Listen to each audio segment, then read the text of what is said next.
சன்மம் பல பல செய்து வெளிப்பட்டு சங்கொடு சக்கரம் வில் உண்மையுடைய உலக்கை ஒள்வாள் தண்டு கொண்டு புள்ளூர்ந்துலகில் வன்மையுடைய அரக்கர் அசுரரை மாளப் படைபொடு நன்மை உடையவன் சீர்பரவப் பெற்ற நான் ஓர் குறைவிலனே என்கிறார் சுவாமி நம்மாழ்வார்.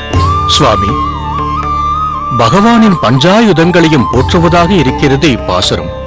ஆம் தெய்வவாரி, அநேக ஜென்ம சாகஸ்ரீம் சம்சார பதவியும் விரஜத் என்கிறபடி பல கல்பங்கள் சென்ற பிறகாவது நம்மை காண மாட்டானா, தான் ஒருவன் இருப்பதை நினைக்க மாட்டானா என்று ஒவ்வொருவருடைய சுக்ருதங்களையும் கவனித்து கவனித்து இந்த உலகத்தை படைத்தவன் அதில் உள்ளவைகளை உய்விக்க தானும் பிறவி எடுக்கிறான் பகவான். ஆஹா, அதுவும் பகவானின் கருணையே சுவாமி. சரியாகச் சொன்னாய் திருக்கோஷ்டி. சுவாமி, தாங்கள் சேவித்த பாசுரத்தின் பொருளை சொல்லி அருள வேண்டும். சொல்கிறேன். வினையால் பிறக்கும் நமக்கு பல ஜென்மங்கள், எங்கும் எப்போதும் எல்லோருக்குமாக சுதந்திரமாக பிறக்கின்றவனுக்கு பல பல ஜென்மங்கள். அதைத்தான் சன்மம் பல பல செய்து என்கிறார் ஆழ்வார். ஒவ்வொரு யோனியிலும் பல ஜென்மங்கள், ஒரு ஜென்மத்திலிருந்து தோன்றியவையும் பலவாகும். கிருஷ்ண ரூபானி அனந்தானி என்பது சாஸ்திர வசனம். சாதிக்கான கர்மமின்றி பிறப்பதாலே, சாதி நிர்பந்தம் இல்லாமையாலே இன்ன சாதி என்று சொல்ல முடியாத ஹயக்ரீவ நரசிம்மாதி அவதாரங்கள் பல உள்ளன. அவதாரங்கள் தனக்கு மட்டுமன்று தனி ஆயுதங்களுக்கும் இசைகிறான். அதனால் சங்கு, சக்கரம், வில், வாள் மற்றும் கதை, அதைத் தவிர உலக்கை. இதில் சங்கு, சக்கரம் மற்றும் வில் இவற்றிற்கு வேலை அதிகம். மற்றவை ஆபரணமாயிருக்கும் நிலை. இதையெல்லாம் தரித்து கருடப் பறவையின் மேல் அதிவேகமாய் ஊர்ந்து வருகிறான். மனதினாலும் உடலாலும் அதிக திடமுடைய ராட்சசர்களையும் அசுரர்களையும் சைத்தன்யத்துடன் அழியும்படி போரில் வதைக்கும் நன்மை உடையவன் என்கிறார் ஆழ்வார். நற்சை உடைய பிரானின் அந்த கல்யாண குணங்களை புகழ்ந்து கூற பாக்கியம் பெற்ற நான் எவ்விதத்திலும் குறைவில்லாதவன் ஆகிறேன் என்று பெருமைப்படுகிறார் சுவாமி நம்மாழ்வார். சுவாமி, ஆழ்வாரின் அனுபவத்தையும் இது போன்ற அர்த்த புஷ்டி உள்ள பாசுரத்தையும் கேட்கும்போது எடுத்திருக்கும் இந்த ஜென்மம் உசத்தியாகவே தோன்றுகிறது. இதைத்தான் ஆழ்வாரும் எனக்கென்ன குறை என்று கூறுகிறாரோ? ஆம் திருக்கோஷ்டி, இதை இப்படியும் பொருள் கொள்ளலாம். மானிடர்களை பாடினால் பெரும் நன்மைகளை இழந்தேனே என்ற குறையா, மானிடம் பாடினமையால் பெற்ற பொருளால் பாபியானேன் என்ற குறையா, எம்பெருமான் காணப்படான் என்ற குறையா, அசுர ராட்சச பாதையை போக்க வழியில்லையே என்ற குறையா, அவன் தன்னை துதிக்க மதிசக்தி அருளவில்லையே என்ற குறையா, பரமபதத்தில் சென்று அனுபவிக்காமல் இருக்கிறேனே என்ற குறையா, அவன் பிறக்க வழியில்லையே என்ற குறையா, வாய்மையை இழந்தோமே என்ற குறையா, அவன் சீர்மையை எல்லாம் சொல்லியாகிவிட்டதே, இனி எப்படி சொல்வது என்ற குறையா, இதற்கு மேம்பட்ட ஒன்று அடியேன் பெறவில்லையே என்ற குறையா, இப்படி இல்லாமல் அவனது ஏற்றத்தை போற்றிக் கொண்டே இருக்கும் எனக்கு இது போன்றதொரு குறை இல்லவே இல்லை என்று சிலாகித்து சொல்வதாகவும் பொருள் கொள்ளலாம். மதுரம் சுவாமி, மதுரம். ஆழ்வாரின் அனுபவத்தை தாண்டி ஆச்சாரியரான தங்கள் திருவாக்கால் பல வகையாக பொருள் கொள்ளும் பொழுது உவகை இன்னும் அதிகரிக்கிறது. இப்படி ஒரு சந்தோஷம் பாசுரங்களை ஏற்றுப்படி பிறவியால் நன்மையடையும் போது பலர் சாதாரண கர்மத்திலேயே உழன்று துன்பம் துன்பம் என்று ஏன் துவண்டு போகிறார்கள் சுவாமி? உண்மையை உள்ளவாறு உணரவில்லை என்று சொல்வதைத் தவிர வேறு என்ன சொல்ல முடியும் தெய்வவாரி? ஆனால் உணர்ந்த பக்தர்களான ஸ்ரீ வைஷ்ணவர்கள் கர்மத்தின் காரணமாக இப்பிறவி ஏற்பட்டிருந்தாலும் அந்த பிறவியை பகவானுக்கு சேவை செய்யும் கைங்கரியத்திற்கு கருவியாக தங்களை ஆக்கிக் கொள்கிறார்கள். அதற்கு இருக்கும் இடத்தை அனுகூலமாக மாற்றிக்கொள்கிறார்கள். தனக்கு கொடுத்திருக்கும் ஜன்மம் தண்டனை உடையதாக இருந்தாலும் அனுக்கிரகமாக ஏற்கிறார்கள். அடியேன் தாசன்.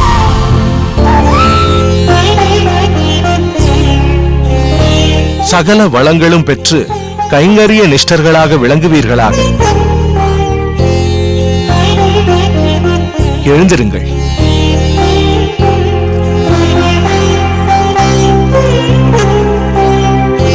உங்கள் இருவரையும் பார்த்ததில் மிகவும் ஆச்சரியமாக இருக்கிறது. என்ன விஜயாம்பாள், அகத்து பணிக்கு இடையே இந்த ஆச்சாரியனை பார்க்க வந்திருக்கிறாய்? பெரிய நம்பி பிடித்து இழுத்து வந்து விட்டானா? தங்களை தரிசிப்பதில் எனக்கு விருப்பம்தான் சுவாமி. இவர் வற்புறுத்தி அழைக்க வேண்டும் என்பது இல்லை. மிக்க மகிழ்ச்சி. மாரநேர் நம்பி இல்லையா சுவாமி? அவனை கேட்கிறாயா? அவன் என்னவோ வழக்கத்திற்கு முன்பாகவே எழுந்து விட்டான் போலிருக்கிறது. படபடவென்று சீக்கிரமே காரியங்களையும் முடித்துவிட்டு ஸ்நானமும் செய்துவிட்டு அடியேனிடம் வந்தான். தண்டத்தை கீழே போட்டது போன்று தடால் என்று விழுந்து சேவித்தான். கோயிலுக்கு சென்று வருகிறேன் என்று போய்விட்டான். இன்று அவன் செய்கையே அடியேனுக்கு புதுமையாக இருந்தது. சரி, இங்கு அடியேன் ஒருத்தன் குத்துக்கல்லாட்டம் அமர்ந்திருக்கிறேன். வந்ததும் வராததுமாக மாரநேரை கேட்கிறாய், என்ன விசேஷம்? விசேஷம்தான் சுவாமி. அது என்னப்பா விசேஷம்? சுவாமி, இன்று எங்களுடைய புத்திரன் மாரநேர் நம்பியின் ஜென்ம நட்சத்திரம் ஆஷாட ஆயில்ய நட்சத்திரம்.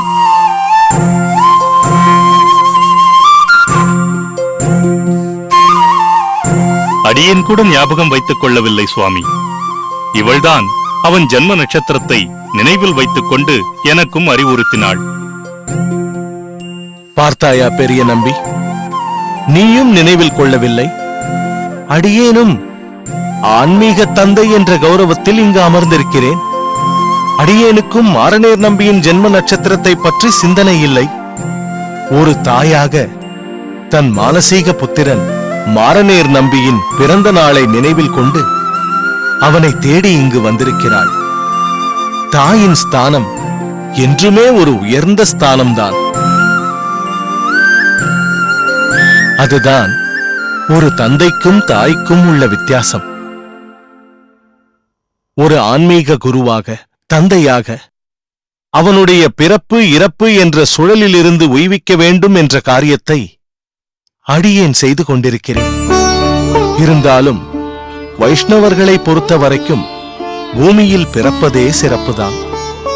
அவர்கள் இந்த பூமியில் பிறப்பதை கர்மத்தின் அடிப்படையாக சில பேர் எடுத்துக்கொண்டாலும் அவர்கள் இந்த பூமியில் பிறந்து தன் கர்மத்தை போக்கி பிறருடைய கர்மத்தையும் போக்க வல்லவர்களாக இருக்கிறார்களே, அதுதான் அவர்களுடைய சிறப்பு. அவ்வகையில் மாரநேர் நம்பியின் ஜன்ம நட்சத்திரத்தை அடியேன் ஞாபகத்தில் நிறுத்தி இருக்க வேண்டும். அடியேன் மறந்தாலும் அவனுக்கு தாயாக இருந்து விஜயாம்பாள் நீ ஞாபகத்தில் வைத்திருக்கிறாயே, அதுதான் மிகவும் சிறப்பு. ஒரு தாயானவள் தன்னுடைய பிள்ளைகளின் நலனை பற்றியே சிந்தித்துக் கொண்டிருப்பாள். தந்தை பிள்ளை சிரமப்பட்டாலும் பல விஷயங்களை தெரிந்து கொள்ளட்டுமே என்று நினைப்பான்.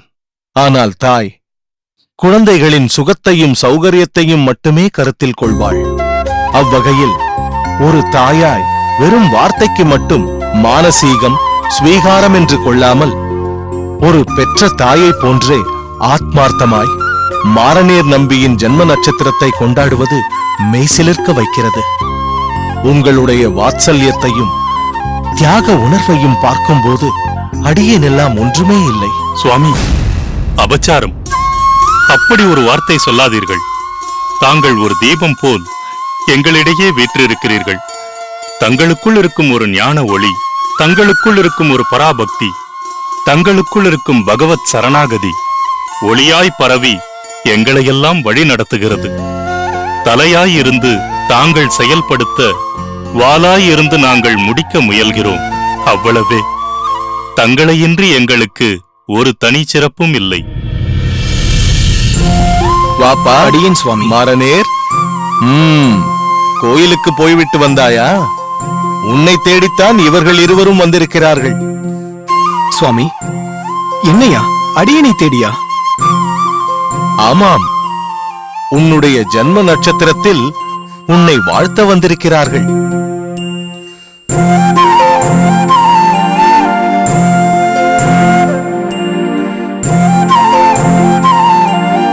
சுவாமி, அடியேன்.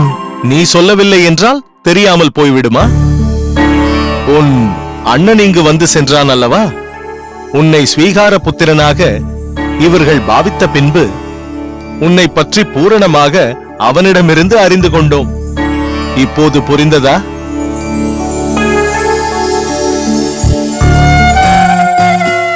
மாறனேர் நம்பிக்காக புது வஸ்திரம் வாங்கி வந்துள்ளோம். அதை இவனுக்கு அளித்து தாங்களே ஆசி வழங்க வேண்டும். விஜயாம்பாள், இந்தாருங்கள் சுவாமி.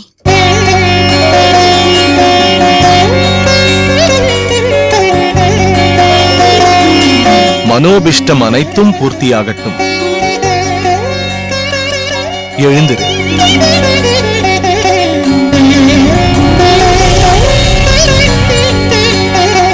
சுவாமி, மாறனேர் நம்பிக்காக விருந்தை அனைவருக்கும் தளிகை செய்திருக்கிறாள் விஜயாம்பாள். எனவே நாங்கள் உங்கள் உத்தரவோடு மாறனேர் நம்பியை எங்கள் அகத்திற்கு அழைத்துச் செல்ல விரும்புகிறோம். தாராளமாக. மாறனேர், அவசியம் சென்று வா. ஆகட்டும் சுவாமி. சரி, நேரமாகிவிடப் போகிறது. நீங்கள் பார்த்து கிளம்புங்கள்.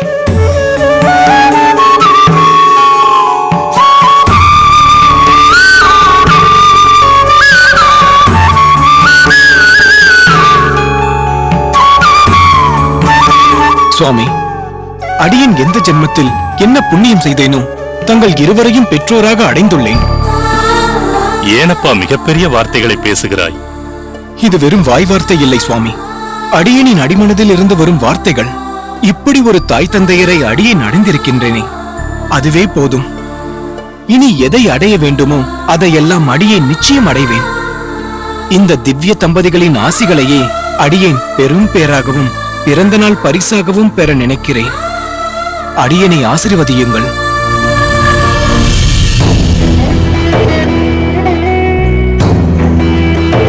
ஹே ரங்கா, சர்வம் கிருஷ்ணார்ப்பணம்.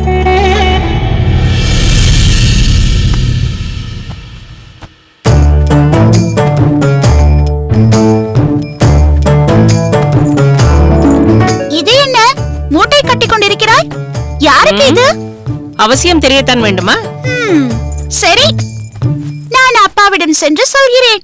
பட்டு மூட்டையிலிருந்து ஒரு புடவையை தனியாக எடுத்து வைத்திருக்கிறாள் என்று. அடியே பொடிசு, ஏற்கனவே எனக்கு நேரம் சரியில்லை. நீ வேற படுத்தாதே. இவையெல்லாம் உன் சித்தி பெரிய பிராட்டி ஊருக்கு எடுத்து செல்வதற்காக வைத்திருப்பது. இது எந்த வகையான பட்டு? இது காஞ்சிபுரம் பட்டு. அது ஏன் காஞ்சிபுரம் பட்டு? அங்கிருந்து வருகிறதல்லவா, அதனால்தான் அதற்கு காஞ்சி பட்டு என்று பெயர். கமலை, வேண்டாம் அம்மா, அதையெல்லாம் பிரிக்காதே, மடிப்பு கலைந்து போய்விடும். காஞ்சிபுரத்திலிருந்து வருகிறது என்றால் எப்படி வருகிறது? மாட்டு வண்டியிலா? யார் எடுத்து வருவார்கள்? அந்த வியாபாரிகளா? அம்மா தாயே, உன் எல்லா கேள்விகளுக்கும் நிதானமாக பிறகு பதிலளிக்கிறேன். என்னை இப்பொழுது சற்று வேலை செய்ய விடம்மா. அதை கொடு கமலை. என்ன பட்டு, எல்லாவற்றையும் சரியாக மூட்டை கட்டி விட்டாயா? சித்தி, நீங்கள் வாங்கிய எல்லா புடவைகளும் இருக்கிறது. நான் சரி பார்த்து விட்டேன். கமலை மிகவும் சமர்த்து. ஆமாம் ஆமாம், நீங்கள் தான் மெச்சிக்கொள்ள வேண்டும். சொன்னால் கேட்க மாட்டேன் என்கிறாய். காலில் வெந்நீரை ஊற்றியது போல் ஏன் புறப்பட வேண்டும் என்று பறக்கிறாய்? வருவதோ ஆடிக்கு ஒரு நாள், அமாவாசைக்கு ஒரு நாள், இன்னும் சில தினங்கள் தங்கிவிட்டு செல்லலாமே. இல்லை அக்கா, அங்கு எல்லாவற்றையும் போட்டது போட்டபடி விட்டுவிட்டு வந்திருக்கிறேன். என்ன, மதுரமங்கலம் இங்கு அருகேதானே இருக்கிறது, எப்பொழுது வேண்டுமானாலும் வரலாம். அப்படித்தான் சொல்வாய், ஆனால் வரவே மாட்டேன் என்கிறாய். திருமலையில் இருக்கும் அண்ணா கூட அடிக்கடி வந்து செல்கிறார். அருகில் இருக்கும் நீ வருவதே இல்லை. இனி நீ வருவதற்கு ஒரு மகாமகமாகும்.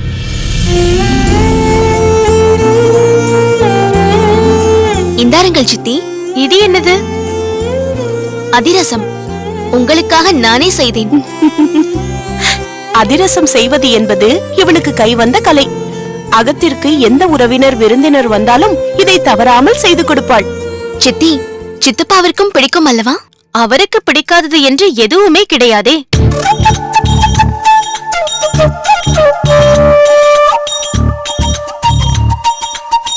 என்ன சட்டகரே, எங்கள் ஊர் மாங்காய் உங்களுக்கு மிகவும் பிடித்து போய்விட்டதோ? எல்லாமே அடியனுக்கு பிடிக்கும், இந்த மாங்காயும் சேர்த்துத்தான். ஆனால் பாருங்கள், ஒருவரும் அடியனை சரியாக புரிந்து கொள்ளவே இல்லை. ஏதோ போஜன பிரியன் என்று எண்ணிக்கொண்டிருக்கிறார்கள். பிடித்ததை பிடித்திருக்கிறது என்று சொல்வதில் என்ன தவறு இருக்கிறது? பிடித்திருந்தாலும் அதையெல்லாம் வெளியே சொல்லாமல் நான் மிகவும் எளிமையான ஆகாரம்தான் உட்கொள்வேன் என்று சொல்வதெல்லாம் நம்மை நாமே ஏமாற்றிக் கொள்ளும் வேலை.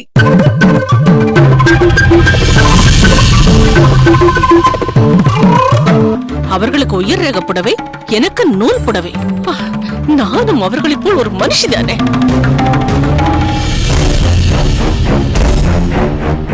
எனக்கு இருந்தது ஒரே ஒரு ஆதரவு, என் தொழில், அதுவும் போச்சு. ஒண்ணு, நீங்க எல்லாரும் வந்து என் வீட்டுல வந்து எனக்கு